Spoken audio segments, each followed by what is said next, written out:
Layanan bimbingan dan konseling merupakan suatu relasi yang membantu helping relationship. Menurut pendapat Roger 1961, helping relationship diartikan sebagai suatu relasi terjadi antara dua pihak, di mana salah satu pihaknya mempunyai kehendak untuk meningkatkan kualitas pertumbuhan, perkembangan, kedewasaan, dan juga kemampuan dari pihak lain. Konselor merupakan pengampu pelayanan ahli di bidang bimbingan dan konseling. Tidak hanya ilmu dan juga teknik-teknik yang harus dimiliki oleh seorang konselor. Kualitas pribadi konselor merupakan salah satu faktor penting penentu jalannya suatu konseling. Dari fakta di lapangan menunjukkan bahwa banyak sekali konseli tidak ingin berkonseling dengan konselor karena mereka beranggapan bahwa pribadi konselor itu buruk. Oleh karena itu, kualitas pribadi konselor merupakan salah satu faktor yang paling penting. Nah, baik, selanjutnya di sini saya akan menjelaskan tentang kompetensi kepribadian seorang konselor. Itu harus mencangkup beberapa aspek. Nah, di sini saya akan menjelaskan beberapa aspek dari kompetensi kepribadian seorang konselor. Yang pertama itu ada awareness of self values, kesadaran akan diri dan nilai. Nah, konselor ini memerlukan kesadaran tentang posisi diri mereka. Maksudnya gimana? Maksudnya itu memiliki kesadaran mengenai siapa dirinya, peran dirinya itu apa, terus alasan mengapa ia menjadi seorang konselor. Nah, hal-hal ini tuh perlu dimiliki oleh seorang konselor. Selain itu juga dia harus menyadari nilai-nilai sebagai seorang helper itu tuh apa aja gitu. Nah, dari kesadaran-kesadaran yang sudah tadi dijelaskan, diharapkan dapat membantu membentuk kejujuran akan dirinya sendiri gitu. Jadi dalam menangani tugasnya dia bisa bertanggung jawab dan juga memiliki kejujuran atas dirinya sendiri sebagai seorang konselor gitu. Yang kedua itu ada awareness of cultural experience. Itu ada kesadaran akan nilai budaya. Maksudnya adalah suatu program latihan kesadaran diri yang terarah bagi konselor mencangkup pengetahuan tentang populasi khusus konseli. Nah, jadi gini, setiap konseli itu kan memiliki perilaku yang berbeda-beda. Gak mungkin sama dong antara konseli satu dengan konseli yang lainnya itu perilakunya sama. Pasti mereka itu berbeda gitu. Dan perilakunya itu dipengaruhi oleh nilai-nilai budayanya masing-masing gitu. Nah, kenapa perlu adanya kesadaran nilai tentang budaya yang dimiliki oleh konselor? Karena dalam mengenal perilaku seorang konseli, mereka itu pasti yang namanya dipengaruhi oleh budayanya gitu. Oleh karena itu, di sini perlu konselor itu memiliki kesadaran akan nilai budaya untuk mengetahui perilaku dari masing-masing konseli yang dipengaruhi oleh budayanya masing-masing. Selanjutnya akan dijelaskan oleh teman saya. Baiklah, di sini saya akan menyampaikan materi selanjutnya yang telah dipaparkan oleh Siti Aisyah tentang kompetensi kepribadian seorang konselor. Yang ketiga itu kemampuan untuk menganalisis kemampuan konselor itu sendiri. Maksudnya itu adalah seorang konselor harus memahami tentang dirinya sendiri sebelum ia membantu konseli untuk memahami tentang dirinya. Selanjutnya yang keempat itu kemampuan melayani sebagai seorang konselor yang teladan dan pemimpin atau orang yang berpengaruh.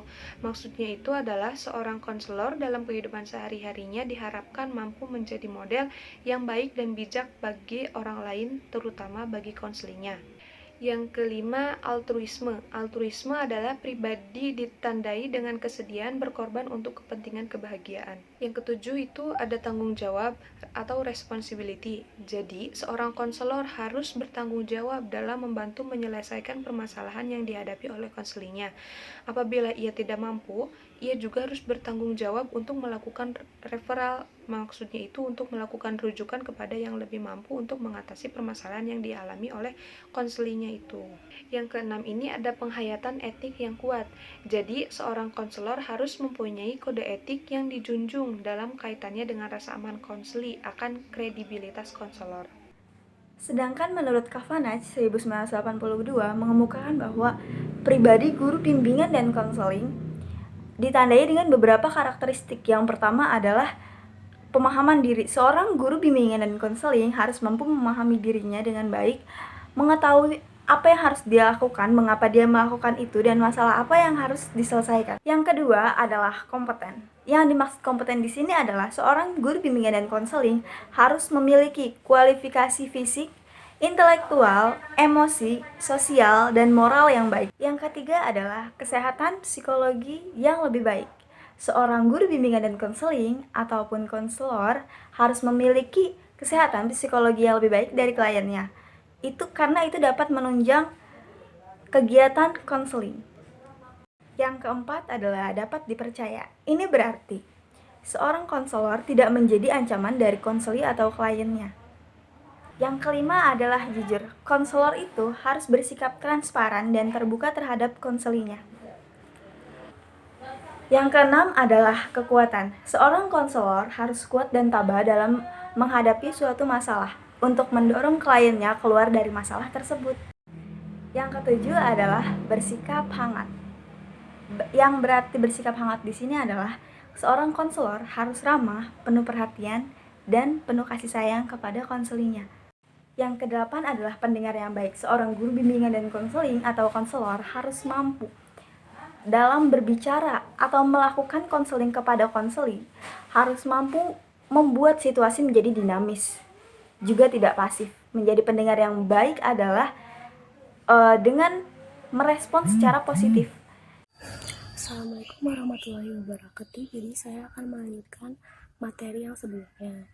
Jadi karakteristik konselor itu harus memiliki sifat yang sabar. Jadi konselor itu dalam proses konseling harus sabar dalam membantu konseling sampai dirinya itu yang tadinya nggak bisa dalam menyelesaikan permasalahannya jadi bisa.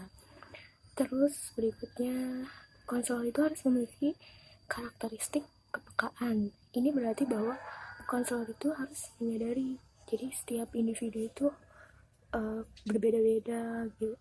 Perasaan individu itu berbeda-beda, jadi kita dalam menangani konseling itu tidaklah sama gitu, harus melihat suasana hatinya bagaimana, perasaannya bagaimana gitu. Terus ini yang terakhir ada kesadaran holistik. Jadi kesadaran holistik ini konselor itu harus mengetahui gitu keseluruhan sifatnya konselor itu. Jadi konselor tuh nggak boleh melihat dari sebagian sifatnya konselor aja gitu. Jadi materi berikutnya itu ada beberapa kriteria ideal yang dimiliki oleh konselor. Jadi yang pertama, konselor itu harus memiliki sifat yang beriman dan bertakwa kepada Tuhan Yang Maha Esa. Konselor di sini tuh dapat menjadi dapat memberikan teladan bagi siswa konseli ataupun orang di sekitarnya. Yang kedua, menghargai perbedaan individu. Ditunjukkan dengan sikap toleran akan perbedaan, peduli, saling menghargai dan menghormati keberagaman. Jadi di sini konselor itu harus menghargai perbedaan individu gitu. Setiap konselor itu memiliki perbedaan perilaku, sifat, dan perasaan, mentalnya juga berbeda. Jadi kita itu dalam menangani konseling itu tidaklah sama, menyamaratakan. Terus yang ketiga itu konselor itu harus memiliki integritas dan stabilitas. Jadi maksudnya di sini tuh konselor nggak boleh kalau mau menangani konseling itu nggak boleh milih-milih, misalnya dia itu bukan dari daerah kita gitu. Jadi terus kita nggak mau cari dia itu jangan milih kayak gitu. Terus yang terakhir itu konselor menampakkan kinerja dan penampilan yang berkualitas tinggi. Jadi konselor di sini tuh dituntut untuk memiliki berkomunikasi yang lebih bervariasi, yang lebih cerdas dan kreatif gitu dalam menangani konseling gitu.